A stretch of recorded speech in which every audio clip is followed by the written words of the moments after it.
What's going on, YouTube? Eddie here. Welcome back to my channel. I appreciate that. I'm here at PR or Phoenix Rail Yard here, and I am picking up this reefer unit. So I'm just doing a quick pre-trip right now. It is early. As you can see, the sun is coming up. I'm doing a quick pre-trip, making sure all the pins are in its secured position, and they are. Make sure there's no flats. All right. So this morning, however, I went to get my truck washed. We have a third-party company that comes in to wash all of our trucks, and I cleaned the wheels here. So they were muddier and all that, dirty. I like to try to keep a somewhat clean truck. They put me in an international now. I hate internationals. I could pretty much do anything if it's not an international, but it is what it is. It's a newer truck though. I had less than 100,000 miles when I got into it, so not terrible. I just hate the functionality of an international. If you know, you know, trust me. But anyway, he washed my truck, and as you can take a look here, in fact, he actually handed me one of these. I was like, what happened? So apparently this here broke off as he was power washing the truck. I put my whole fist right in there. Look at that. No fault to the guy that washed the truck. It already had that crack right on there. So you can see here, this was already there. So the power wash was just too much for the international. So anyway, but I reported it, you know, just to cover yourself. You always want to do that. I call it safety. So I hooked up to this reefer. I'm going to get fuel for the reefer, fuel for my tractor. I'm going to deliver this, and I have a couple of loads for today. So let's get to it.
Aside from that hole, at least my truck looks clean. Now we actually fill up the reefer. But this one's a little different. It's up here.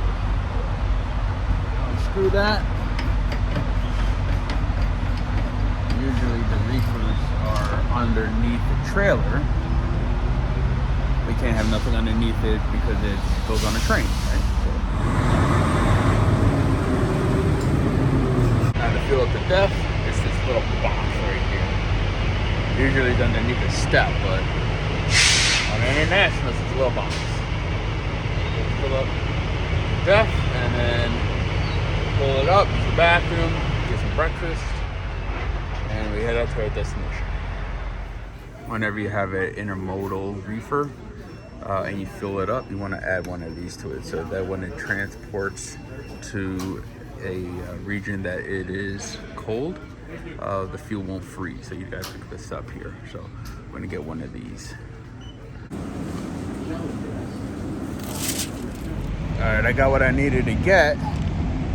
Now, before you go back in your truck with intermodal, you always want to check all your pins because you never know if anybody messed with it or it slid. So, pin here is good, pin there is good, and of course, at the end, you always want to check your fifth wheel as well. So every time you walk away from your trailer, from your truck, you always want to make sure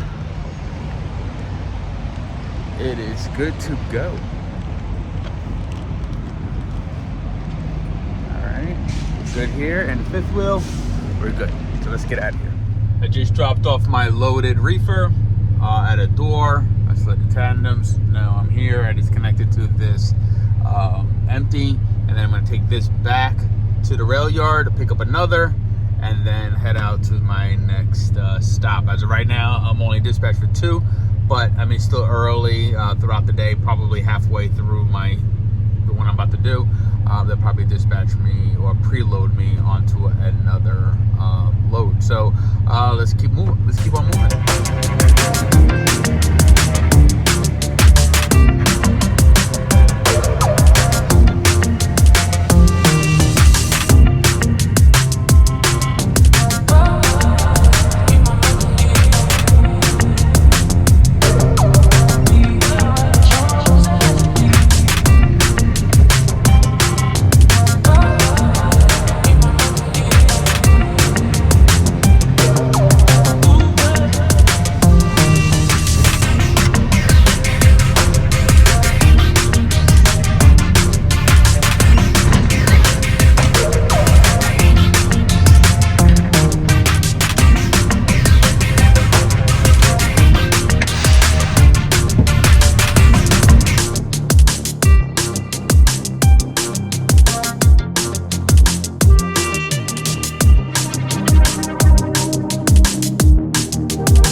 I've never been here before, so I'm gonna go inside and check in, but it looks like I have to go right in there or that way, so that's gonna be quite interesting. Shouldn't be so bad, but let me go inside and check in and see what they want me to do. Oh, all right, so what I'm gonna do is there you are. I'm gonna wait for that truck right there to pull out, and I'm going to go in its spot. So meanwhile, I'm just gonna go ahead and slide my tandems back and cut the seal and open the doors and wait for him to pull out, and then I'll back right in.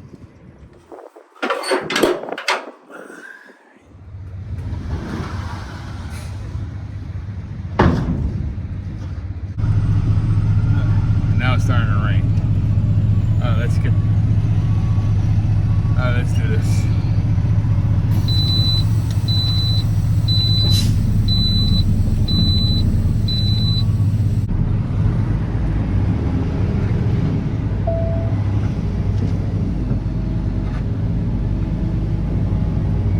Because I slid my tandems over to the back, it's gonna be a little bit more.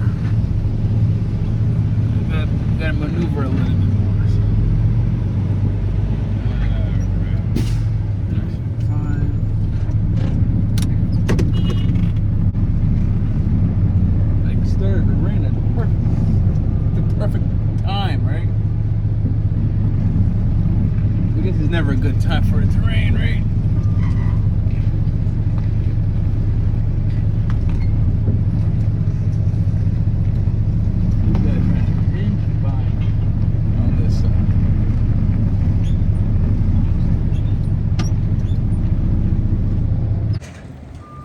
too bad.